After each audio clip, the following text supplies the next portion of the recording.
This is the 1960 Imperial Crown that I'm going to be putting up for sale.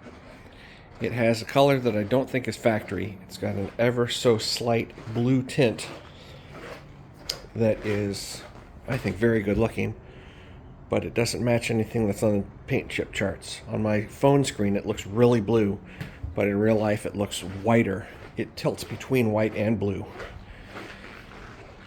So, what's going on with this car? It appears to have been repainted recently. It also appears to have new chrome. It has tires that are old. They're from 2008, so those need to get replaced, even though they look just fine. They're good for rolling around, but I wouldn't drive them very aggressively. The interior has been redone. This is vinyl, not leather. It has swivel seats, and in case you don't know what swivel seats are, you can reach down here, pull the lever, and the seat swivels out. The dash pad has been redone. The frame around the dash pad has been repainted, and the headliner is in very good condition as well. The paint is shiny and glossy. It had reasonably good prep, but there are a couple of places where I can see that the prep was imperfect. This is something that you'll get if you're really picky and finicky and pay attention to the car very closely, but most people won't notice at all. It has nice shiny chrome, and one of the things that I was talking about regarding being finicky and picky is that there's kind of a rough edge here, and it looks like it may have been taped rather than removed. So again, it's just teeny little things. The bumpers are super bright. All of the chrome is super shiny and glittery, and the car just has a nice presence about it.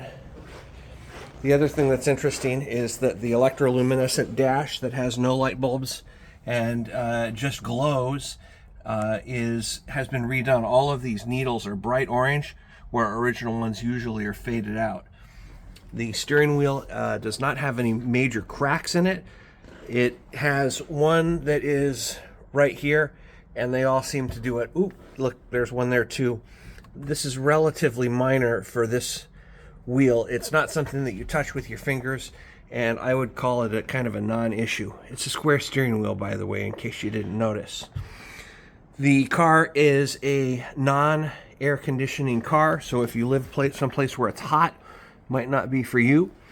Let us reach in here and open the hood.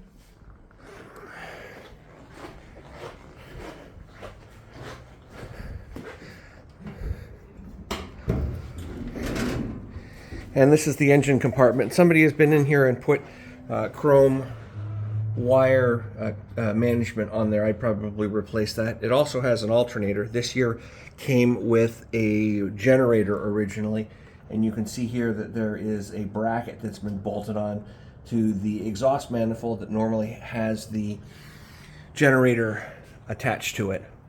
Everything seems okay under the hood. The engine runs and drives fine. However, it does have a little bit of vibration at incredibly low RPM, and that is probably because it's not sealing as well as it did when it was new.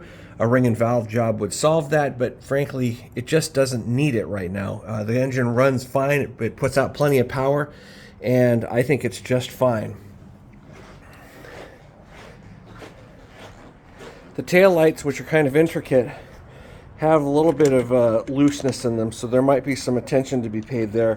This is just one of those things where it's attention to detail and fettling to get it where it needs to go.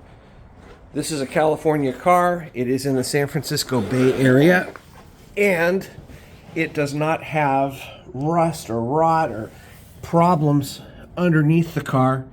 The body shell is good as far as I can tell, and I think that it's in great shape. If I was to buy this car, which I actually technically did, and want to keep this car, which I do not, I would rebuild the front end.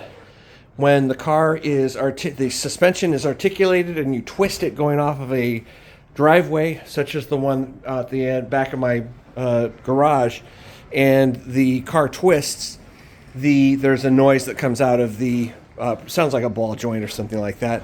Again, the car is the handling is tight and everything is good there, but a new set of shocks and ball joints and tie rods and all of that stuff will make all the difference in the world.